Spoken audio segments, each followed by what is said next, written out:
Salut, salut! Dans cette vidéo, je vais vous parler d'un sujet que je ne parle pas habituellement. Ma vidéo va avoir pour public cible les parents qui ont un enfant de 4 ans ou 5 ans qui doit entrer à la maternelle au mois d'août. Donc, moi, je suis Sylvie, professeure de maternelle depuis 27 ans, je crois, surtout en milieu défavorisé à Montréal. Et puis là, comme il commence à faire beau, la fin de l'année arrive, ça va probablement être les derniers milles de votre enfant au centre de la petite enfance, ou bien ça va être les derniers moments que votre enfant va passer avec vous à la maison. Donc, j'aimerais pour les quelques mois qui s'en viennent, vous proposer des petites choses que vous pouvez faire avec votre enfant pour l'aider à mieux s'intégrer à la maternelle. Et puis là, il y a toujours à chaque année des parents qui viennent me voir pour me dire « Moi, mon enfant, il est super bon, il connaît des lettres, il sait compter, j'ai peur qu'il s'ennuie à la maternelle. » Bien là, enlevez-vous ça de la tête. Moi, en 27 ans, j'ai jamais vu un enfant s'ennuyer à la maternelle. Il y a toujours quelque chose que votre enfant va devoir aller chercher, que votre enfant va venir découvrir, que votre enfant va venir apprécier, qui va servir à son épanouissement à la maternelle, que ce soit du côté social, du côté de ses interactions, de ses relations, ou du côté de l'apprentissage du respect des règles. Vous savez, à la maternelle, on est entre 20 et 22 élèves, tandis qu'au CPE, votre enfant avait à peu près 8 à 10 amis dans son groupe. Donc, tout à coup, votre enfant va se mettre à partager son temps avec beaucoup plus d'enfants. Le temps d'attente est parfois plus long, alors il va peut-être avoir ça à travailler, mais vous allez voir que votre enfant s'ennuiera pas.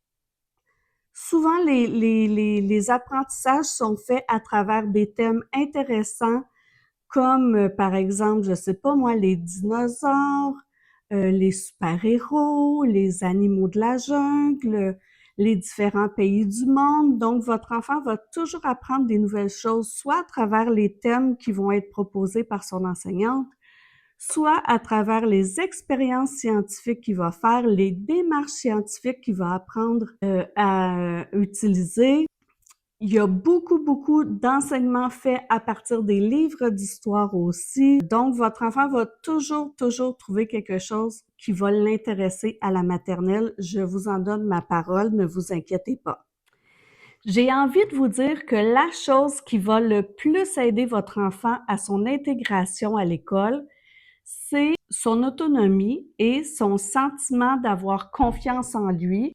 Puis ça, ben, ça se travaille beaucoup à travers plein d'activités différentes que vous pouvez faire avec lui. Toutes les expériences que je vais vous proposer, c'est facile à faire à la maison, des petites activités, aucune préparation de matériel ou presque pas. Puis, votre enfant se rendra même pas compte là, que vous travaillez des choses avec lui en faisant ces petits exercices-là, le but de l'enseignant de la maternelle, c'est vraiment de faire aimer l'école à votre enfant.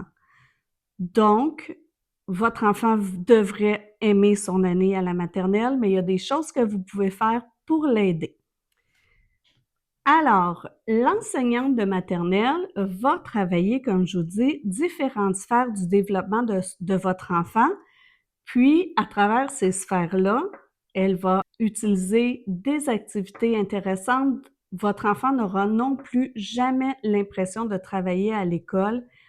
Toutes les activités sont proposées de façon ludique, de façon amusante. Et puis, les enfants participent toujours avec grand plaisir aux activités qui touchent les 5 sphères que je vais vous dire maintenant. Alors, la première sphère, c'est le développement physique et moteur. Donc, quand on dit physique et moteur, ça peut être autant la motricité globale que la motricité fine.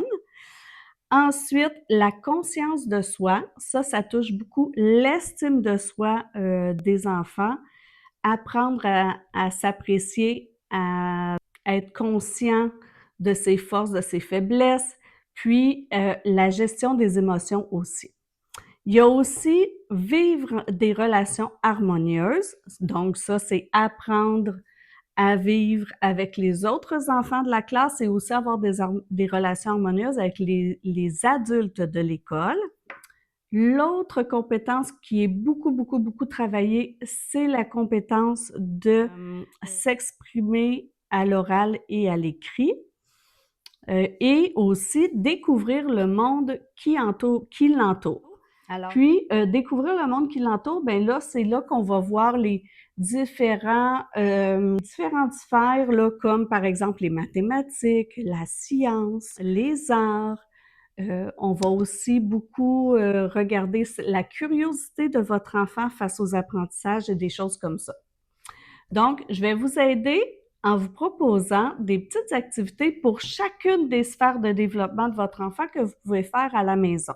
Évidemment, on ne vous demande pas ou de devenir un enseignant à la maison. C'est pas du tout ça qu'on vous demande. Les activités que je vais vous proposer, c'est des activités simples que vous faites probablement déjà, que vous ne savez peut-être même pas que ça travaille autant de choses pour l'école, mais que intuitivement que vous faites et qui va aider votre enfant lorsqu'il va être en classe.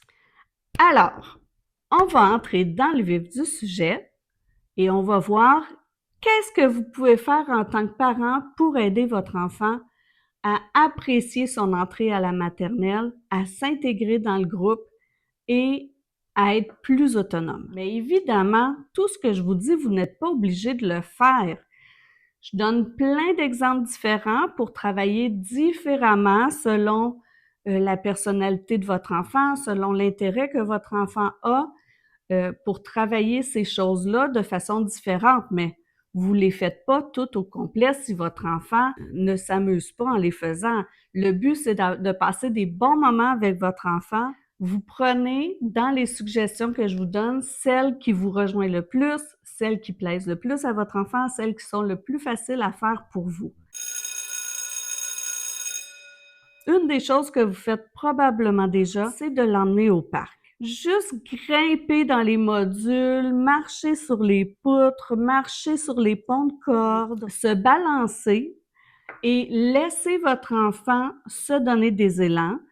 C'est toutes des choses qui vont l'aider dans son développement moteur, qui vont lui permettre de se sentir plus confiant dans son corps. Donc, poussez votre enfant à essayer des choses même s'il pense qu'il n'est pas capable. Par exemple, dans les parcs, il y a souvent des échelles à monter. Les enfants, des fois, ont peur de monter, ils veulent qu'on les lève. Alors moi, je vous dirais, donnez des défis à votre enfant. Essaie. Papa, maman va être là à côté de toi. Essaie 3 marches. Et puis là, votre enfant peut, cette journée-là, en avoir 2. Vous lui dites que c'est bien, que ce qui est important, c'est d'avoir essayé, que vous êtes fiers de lui. Puis à chaque fois que vous allez au parc, bien, vous essayez que votre enfant se surpasse un petit peu dans la difficulté qu'il a. Même s'il n'a pas réussi à aller plus loin que la dernière fois, vous pouvez le féliciter juste d'avoir essayé, c'est ça qui est important. Essayez, et puis un jour, on se surpasse.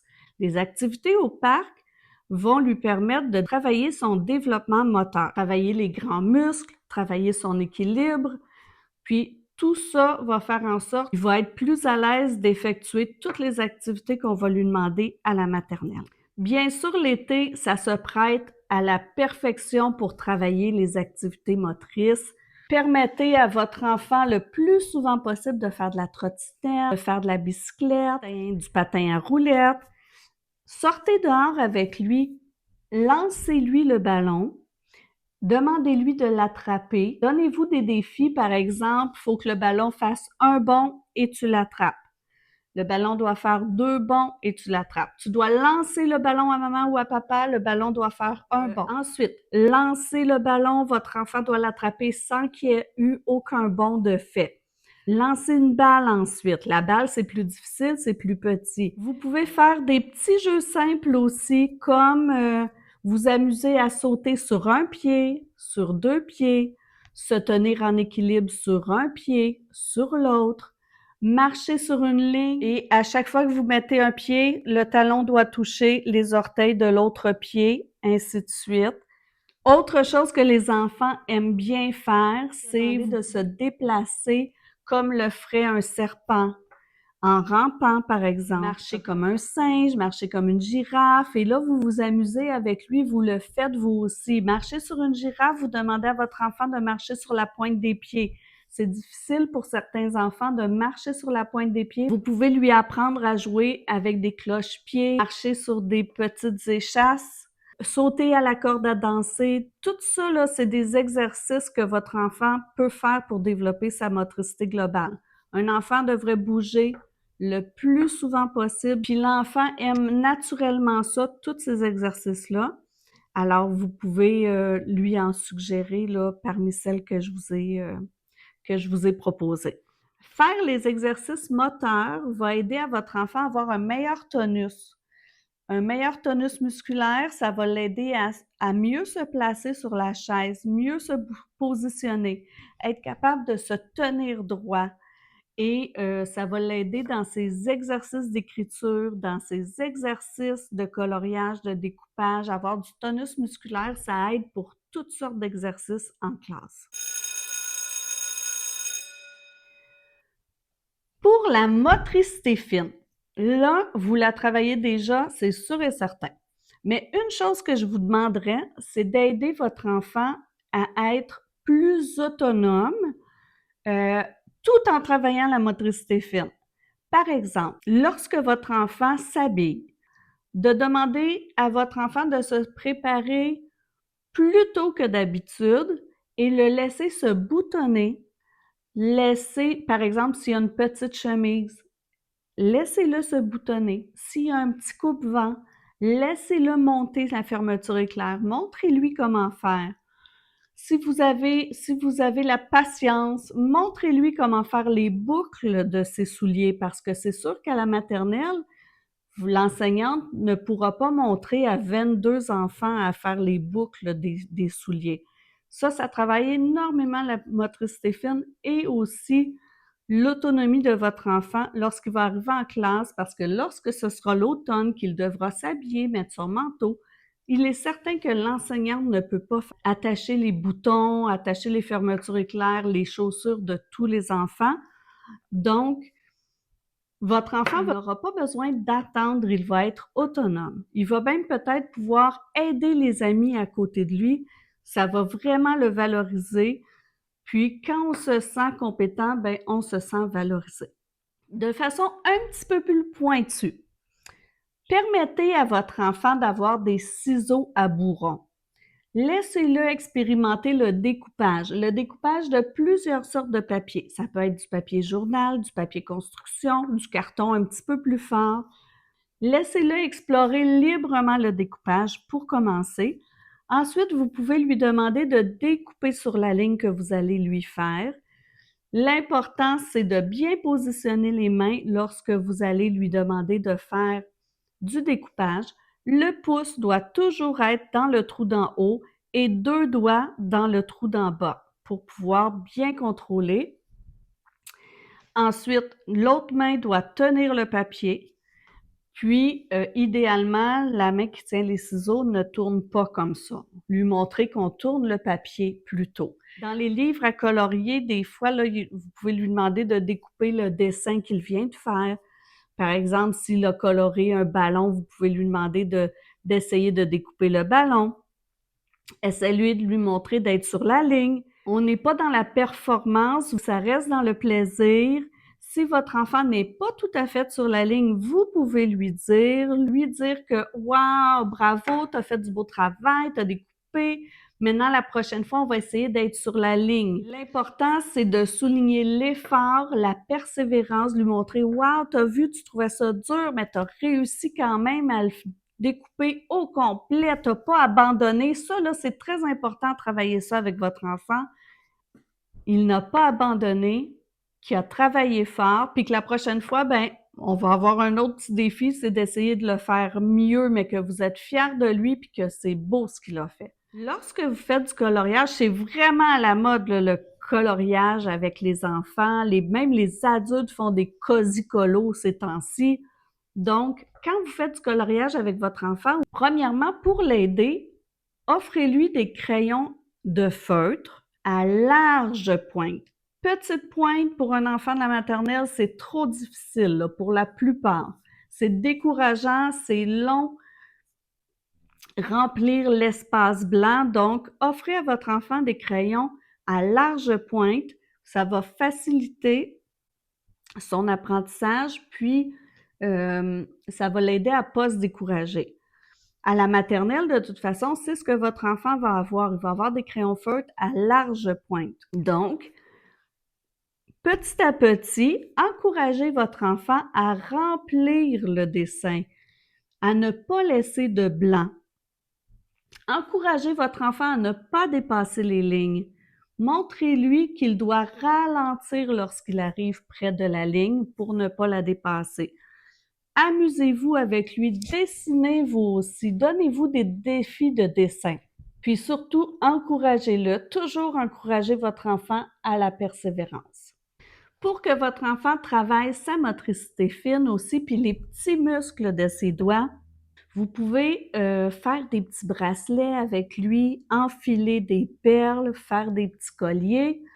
Jouer à la pâte à modeler aussi, ça va permettre à votre enfant de pétrir, de faire travailler les muscles de ses doigts.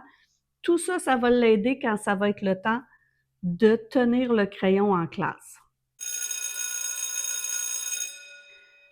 Lorsque vous encouragez votre enfant à être persévérant, lorsque vous lui dites « As-tu vu la dernière fois, tu n'avais pas été capable de te donner des élans au parc en te balançant et maintenant tu as été capable. As-tu vu comme tu es rendu bon pour découper sur la ligne? » Chaque fois que vous lui faites remarquer qu'il s'est amélioré, qu'il a été persévérant, ça travaille son estime de lui. Ça travaille aussi la compétence numéro 2 qu'on travaille beaucoup aussi en classe, c'est construire sa conscience de soi. Il faut valoriser l'effort chez votre enfant et comme ça, il n'aura pas peur d'essayer des activités à la maternelle parce qu'il va savoir que l'important, c'est qu'il a essayé et qu'à chaque fois qu'il va réessayer, il va être un petit peu meilleur. Pour travailler aussi sa conscience de soi, votre enfant doit apprendre à être capable d'identifier ses besoins. Il doit être capable de faire des demandes reliées à ses besoins sans se fâcher, sans pleurer. Par exemple, votre enfant doit être capable de demander d'aller à la toilette. Il doit être capable de s'essuyer. Il doit être propre pour rentrer à la maternelle. Il doit faire des demandes simples s'il a soif. S'il a besoin de quelque chose, il doit être capable de le demander. N'allez pas au-devant des besoins de votre enfant à la maison. Je sais qu'on a tendance à faire ça. Attendez. Laissez votre enfant aussi vous demander des choses. Laissez votre enfant vous dire, par exemple, « Maman, j'ai soif, est-ce que je peux avoir un verre d'eau? » Parce qu'à l'école, le professeur ne pourra pas deviner tous ses besoins. Donc, il va être plus confortable à l'école et moins malheureux s'il est capable de demander ce dont il a besoin. S'il n'a pas de colle, par exemple, moi j'ai vu souvent des enfants à la maternelle, lorsque je demande de faire un bricolage, ils ouvrent leur boîte à crayons, il n'y a pas de colle dedans, ben ils restent assis, ils ne font rien, ils attendent. Très important que votre enfant apprenne à faire des demandes, alors encouragez-le à le faire. Ça peut sembler anodin aussi, on a l'impression que les enfants le savent instinctivement, mais jouez avec lui, décrivez votre enfant. Emmenez-le devant un miroir et dites-lui par exemple « Ah, regarde, tu as de beaux cheveux bruns, quelle couleur sont les cheveux de papa? Toi, quelle couleur sont tes yeux? » Parce qu'il y a des enfants qui ne savent pas la couleur de leurs yeux, de leurs cheveux. Jouer à des activités qui leur apprennent les parties du corps, ça fait partie de la conscience qu'il a de lui-même.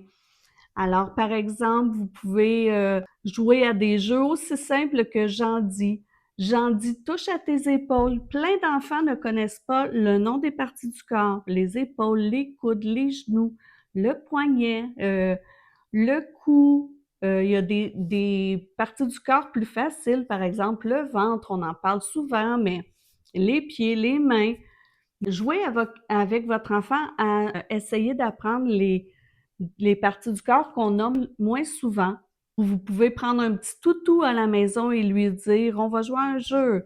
Il faut transporter le toutou sur notre épaule. Puis là, vous marchez dans la maison avec le toutou sur l'épaule, sur la tête. Demandez-lui de se décrire. Toi, là, est-ce que tu dirais que tes cheveux sont longs ou sont courts?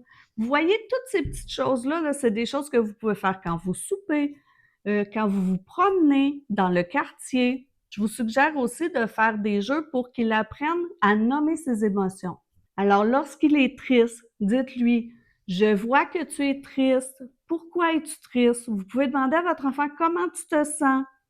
Je vois que tu es en colère. Pourquoi tu étais en colère? Nommez les émotions.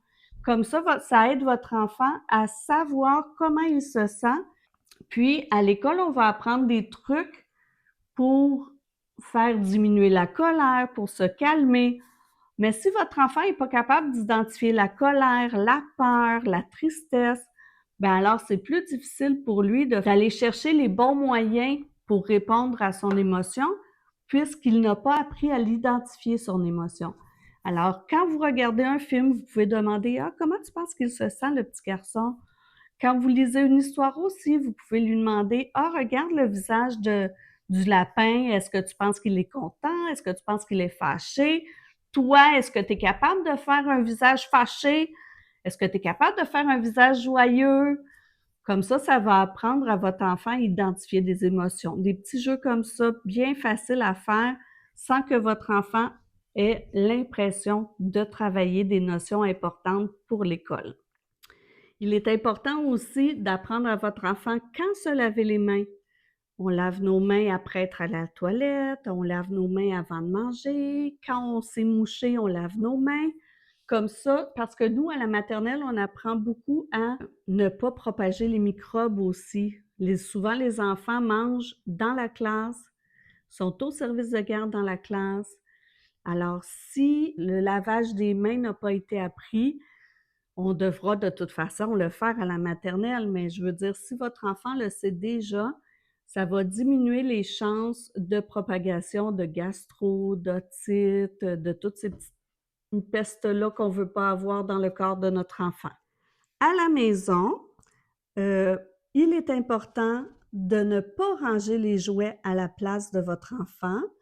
Votre enfant devra ranger tous les jours dans la classe. Il devra aider les amis à ranger les choses à la bonne place. Alors, c'est important qu'il soit capable de le faire à la maison, dans sa chambre, parce que ça l'habituera et lorsqu'il sera en classe, ce sera plus facile pour lui de le faire. Il va devoir partager énormément en classe aussi, donc essayez de multiplier les occasions où votre enfant aura à jouer avec d'autres enfants s'il ne va pas à la garderie pour qu'il s'habitue à partager avec d'autres enfants.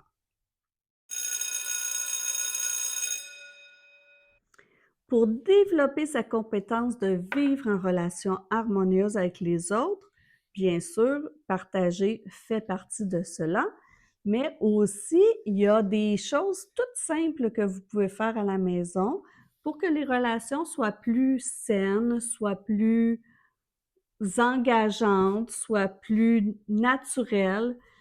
Apprenez à votre enfant, lorsque vous rencontrez quelqu'un, de lui dire bonjour, bonjour, je m'appelle. Demandez à votre enfant de dire merci, s'il vous plaît, quand il demande des choses. Le partage, comme je vous dis, est très important pour avoir des relations avec les autres enfants. Apprenez à votre enfant de ne pas arracher les jouets, de demander est-ce que je peux avoir le jouet, d'accepter le non aussi. Accepter le non à la maison. Lorsque vous lui dites non, votre enfant doit accepter le non parce qu'il y aura beaucoup, beaucoup de non à l'école. Ce qui va aider votre enfant à développer ces relations que vous pouvez faire à la maison, c'est jouer à des jeux de société. Dans un jeu de société, votre enfant apprend à respecter des règles, à attendre son tour, à être un bon gagnant, un bon perdant. Être un bon gagnant, hein, c'est pas dire ah ah, j'ai gagné, ah, ah. Ça c'est pas être un bon gagnant.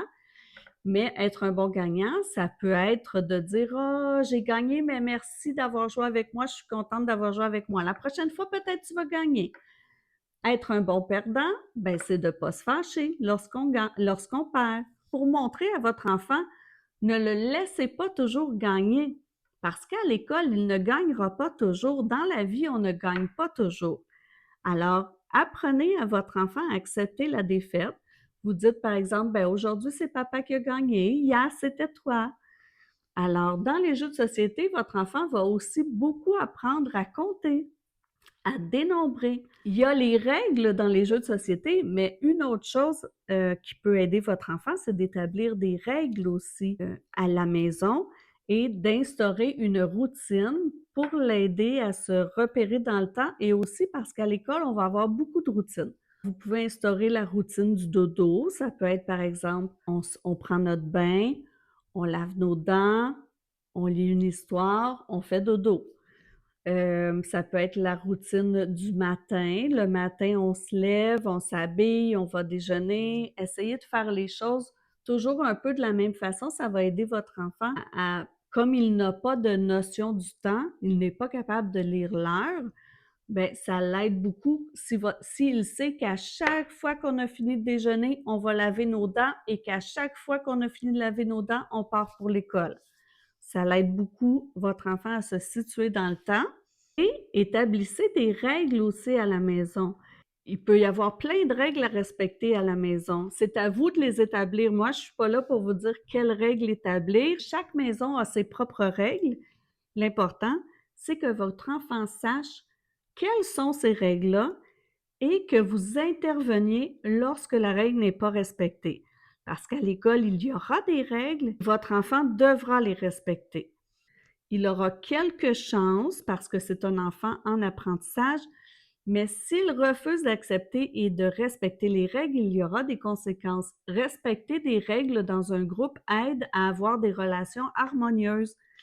Alors, c'est important au sein d'un groupe d'avoir des règles. Dans votre maison aussi, c'est important d'avoir des règles. Donc, expliquez clairement les règles à votre enfant et lorsqu'il ne les respecte pas, dites-lui, tu n'as pas respecté telle règle, alors il y aura une conséquence. Ça peut être par exemple, ma mère t'a demandé d'arrêter de crier lorsque tu joues à ce jeu. Tu n'as pas arrêté de crier, donc c'est terminé le jeu. Votre enfant va peut-être être fâché, mais il va apprendre que lorsqu'on lui donne une règle, il doit la respecter. Ça va être beaucoup plus facile à l'école et dans la société pour lui. Si votre enfant a de la difficulté à gérer ses colères, vous pouvez l'aider en lui montrant des techniques. Par exemple, lorsque vous sentez que votre enfant va avoir une colère qui va monter, vous pouvez lui demander de respirer, de prendre de grandes respirations avec maman, avec papa, d'expirer. Sur YouTube, il y a plein de vidéos que vous pouvez aller regarder avec votre enfant sur la cohérence cardiaque, je crois. Alors ça, par exemple, il va avoir une petite bille qui va monter. Ça montre à votre enfant qu'il doit inspirer tout le long que la bille monte. Lorsque la bille descend, votre enfant regarde et il doit expirer. Inspirer, expirer. Des fois, c'est des petites abeilles qui volent dans le ciel, des choses comme ça, mais ça aide votre enfant, la respiration, à se calmer. Vous pouvez l'envoyer dans sa chambre s'il n'est pas réceptif.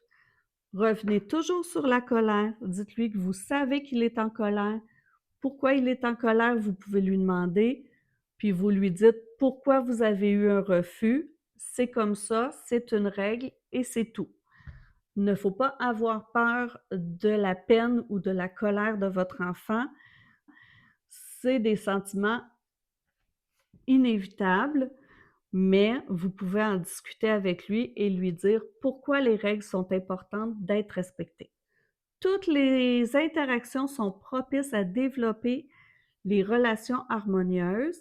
Voilà plein de petits trucs et de choses que vous pouvez travailler à la maison que je suis sûre que vous en faites déjà plein, mais il ne faut pas lâcher. C'est probablement la chose la plus difficile à travailler, mais c'est important de le faire et il y aura une continuité en classe. Pour le niveau langagier, on ne parle pas juste ici de comment votre enfant s'exprime, s'il parle clairement ou s'il fait des belles phrases. Ça va au-delà de ça. Pour enrichir son vocabulaire, je vous dirais, pendant que vous marchez, par exemple, dans la rue ou en voiture, verbalisez ce que vous voyez. Développer son vocabulaire va grandement aider votre enfant.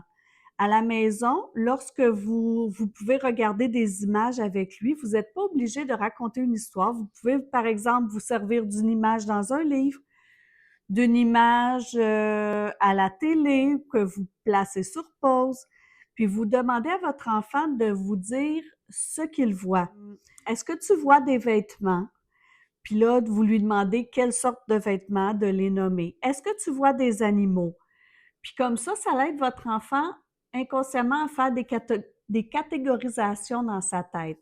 Est-ce que tu vois des aliments? Nomme-moi des aliments. Nomme-moi des insectes. Est-ce que tu vois des meubles? Peux-tu me dire 5 noms de moyens de transport? Vous pouvez jouer comme ça à des jeux avec votre enfant ou regarder des images, lui dire qu'est-ce que tu vois? Je vois un chat. Qu'est-ce qu'il fait le chat? Il se promène. Il se promène où? Dans la rue. Qu'est-ce que tu vois aussi? Est-ce que c'est le printemps, l'automne, l'hiver? Pourquoi? Dis-moi les indices qui te font penser que c'est l'hiver. Ah, parce qu'il y a de la neige. OK. Est-ce que tu vois autre chose qui nous parle de l'hiver? Vous pouvez comme faire plein de petits jeux comme ça avec votre enfant qui va vraiment l'aider à développer son vocabulaire, à catégoriser les choses, puis ça va grandement l'aider. Vous pouvez lire aussi à votre enfant des histoires. C'est prouvé que plus un enfant va avoir été en contact avec des livres d'histoire, plus il y a de chances de réussite à l'école. Lorsque vous lisez des histoires, il ne suffit pas juste de lire l'histoire. Vous pouvez, par exemple, vous arrêter dans un passage pour demander qu'est-ce que tu penses qu'il va faire le petit garçon. Là, votre enfant va vous répondre, pourquoi tu me dis ça? Pourquoi tu penses qu'il va faire ça? Ou bien vous pouvez demander encore à quelle saison se déroule l'histoire? Où est-ce qu'elle se passe? Est-ce que c'est à la ville, à la campagne? Comment tu penses qu'il se sent, le personnage? Toutes des choses comme ça que vous pouvez demander à votre enfant tout au long de l'histoire. Vous pouvez arrêter l'histoire, poser ce genre de questions-là. Le moment où vous lisez une histoire à votre enfant, ça peut être un moment très agréable si vous vous mettez dans un contexte où est-ce qu'il n'y a pas de bruit autour de vous, où est-ce que vous pouvez vous coller, être confortable. Ça va dire à votre enfant que c'est bien la lecture, c'est agréable. Même si vous n'êtes pas là un très habile lecteur, c'est pas grave. L'important, c'est de passer ce moment-là avec votre enfant, puis vous êtes capable de lui poser des questions à votre enfant pendant l'histoire. Vous pouvez lui demander dans l'image, montre-moi quelque chose qui fait du bruit. Montre-moi quelque chose qui est doux. Montre-moi quelque chose qui fait peur. Il y a toutes sortes de façons d'exploiter l'histoire, puis surtout, de rendre ce moment-là doux et agréable pour que votre enfant aime ce moment. Si votre enfant ne vous répond pas la bonne réponse, c'est pas grave. Vous l'exercez, vous faites ça comme un jeu. Peu à peu, vous allez voir, votre enfant va développer le moyen de trouver les indices qui peut l'aider à répondre comme il faut aux questions. Puis le but, c'est vraiment de l'intéresser à la lecture, puis aussi de développer son vocabulaire. Au niveau langagier, on met aussi l'écriture. Vous n'avez pas à apprendre à vos enfants le nom des lettres, le son des lettres. Vous n'avez pas à jouer ce rôle-là. Si votre enfant ne connaît pas les lettres avant d'entrer à la maternelle, c'est pas grave, c'est notre rôle à nous de leur montrer. Mais si votre enfant est curieux, vous pouvez lui nommer les lettres. Vous pouvez, par exemple, sans y aller avec l'écriture, vous pouvez, par exemple, demander à votre enfant, dans le mot chat, est-ce que tu entends le son A? Est-ce que tu es capable de me nommer des mots avec le son I? Vous pouvez vous amuser plus avec le son des lettres qu'avec la lettre écrite. Mais vous pouvez aussi, si l'enfant adore ça, aime ça et en redemande, bien, vous pouvez, par exemple, ouvrir une circulaire et puis demander à votre enfant, trouve-moi la lettre A. Est-ce que tu penses que dans la page ici, il y a des mots dans lesquels on entend le son on, par exemple, citron, melon. Vous pouvez faire des petits jeux comme ça, mais ça, c'est vraiment juste si votre enfant est vraiment très, très, très intéressé. Parce que les sons, les rimes, ça vient un petit peu plus tard, là. Disons, habituellement, là, on travaille ça pas mal plus vers après décembre, quand votre enfant est à la maternelle. Donc, il y a certains enfants qui vont aimer ça, qui sont rendus là, mais c'est pas la majorité. Donc, vous pouvez jouer avec les sons avec votre enfant, mais ça se peut que ce soit un petit peu plus difficile. Si votre enfant a le goût d'écrire son nom, vous pouvez lui montrer, mais ne lui montrez pas à écrire son nom avec des lettres majuscules. Dans un nom, seulement la première lettre doit être majuscule. Toutes les autres lettres doivent être minuscules. Donc, si vous voulez lui apprendre à écrire son nom, apprenez-lui tout de suite comme il faut. Je sais que c'est plus facile à faire des lettres majuscules, mais si votre enfant, vous lui avez appris à faire son nom en lettres majuscules pour toutes les lettres, va falloir qu'il désapprenne et qu'il réapprenne à l'école à écrire son nom avec seulement la première lettre majuscule et les autres en minuscule. Vous pouvez, si votre enfant le désire, l'aider à recopier des mots, s'il aime ça, jouer à ce genre de jeu, mais ce qui va l'aider encore plus, c'est si vous l'aidez si vous jouez avec lui à recopier des lignes courbes, des ponts, des vagues, des zigzags, des lignes verticales, horizontales. Votre enfant, c'est plutôt là qu'il va être rendu, à recopier des lignes, à se pratiquer à faire toutes sortes de lignes, et c'est ces tracés de lignes-là qui vont l'aider à tracer les lettres lorsqu'il sera à la maternelle. Il ne faut pas oublier que la main de votre enfant, son poignet n'est pas encore mature. Il manque beaucoup d'os dans sa main encore, donc il n'est pas rendu nécessairement à l'endroit, au niveau de développement pour écrire correctement. Je vais vous mettre une photo ici. Le poignet d'un enfant de 7 ans, un poignet d'un enfant de 5 ans, pour que vous voyez bien, physiologiquement, votre enfant n'est pas encore développé totalement pour être capable d'avoir tous les gestes bien précis du poignet. Tant mieux s'il est capable, mais il ne faut pas trop pousser avant l'entrée à la maternelle. Alors, dernière compétence, c'est découvrir le monde qui l'entoure. Là, pour lui faire découvrir le monde qui l'entoure, il suffit juste de lui faire vivre plein d'expériences. Pour développer son sens de la mathématique, vous pouvez, le soir, lorsqu'il est temps d'aller manger, lui demander de mettre les fourchettes sur la table. Lui demander combien ça prend de fourchettes, combien ça prend de napperons. Vous pouvez, lorsque vous prenez une marche, lui demander de compter à chaque fois que vous passez à côté d'un arbre. Aujourd'hui, mon amour, on va essayer de voir combien d'arbres il y a jusqu'à chez mamie, si c'est à deux coins de rue, par exemple. Vous pouvez lui demander de compter les voitures bleues. Vous pouvez lui demander de compter ses pas, de compter le nombre de marches qu'il va monter ou descendre, lui faire compter le plus souvent possible des objets sans que ce soit une tâche, mais plutôt une activité. Vous pouvez lui demander combien il y a de pommes dans le panier de fruits. Peux-tu aller me chercher 3 des barbouillettes? Toutes des choses comme ça que vous pouvez faire, puis que l'enfant ne se rendra pas compte qu'il est en train de travailler ses mathématiques. Il est très important de travailler avec votre enfant, c'est les mots de l'orientation spatiale. Par exemple, avant, arrière, dessus, dedans, à côté.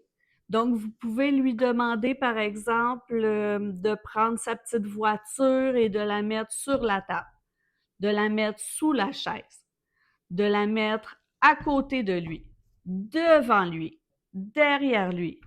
Vous pouvez lui demander d'aller se placer lui-même derrière la chaise, à côté de la chaise. Jouer à développer ce vocabulaire-là de l'orientation spatiale va beaucoup aider en classe aussi. Vous pouvez aussi, pendant vos promenades, lui demander est-ce que tu vois l'écureuil? Oui. Où il est l'écureuil? Est-ce qu'il est devant ou derrière l'arbre? Est-ce qu'il est à côté ou sur la table? Plein de situations comme ça là, dans la vie courante de tous les jours qui font travailler l'enfant. Vous pouvez aussi vous amuser, en plus des jeux de société, comme je disais tantôt, vous pouvez vous amuser à faire des casse-têtes avec votre enfant, lui demander de vous aider à faire le repas, de vous aider à faire des recettes, vous le plongez dans le plus de situations possibles, puis ça va développer son autonomie, sa confiance en lui, sa persévérance, son assurance, son estime de lui. C'est ce qui va le plus l'aider pour son entrée à la maternelle. Donc, pour terminer, amusez-vous avec votre enfant. Donnez-lui des règles, établissez une routine, parlez avec lui le plus souvent possible, faites-le parler. Amusez-vous, il doit bouger, il doit expérimenter plein d'activités cet été. Puis surtout, vous devez lui parler de l'école de façon positive pour qu'il ait envie de venir à l'école. Alors, si vous avez aimé ce genre de contenu-là, vous pouvez me mettre un petit pouce. Vous pouvez vous abonner à ma chaîne, mais je vous le dis d'habitude, c'est plutôt des vlogs que je fais. Vous pouvez me poser des questions, me suggérer des idées si vous avez besoin de plus de conseils ou si vous avez des interrogations par rapport à la maternelle, les apprentissages, l'entrée à l'école.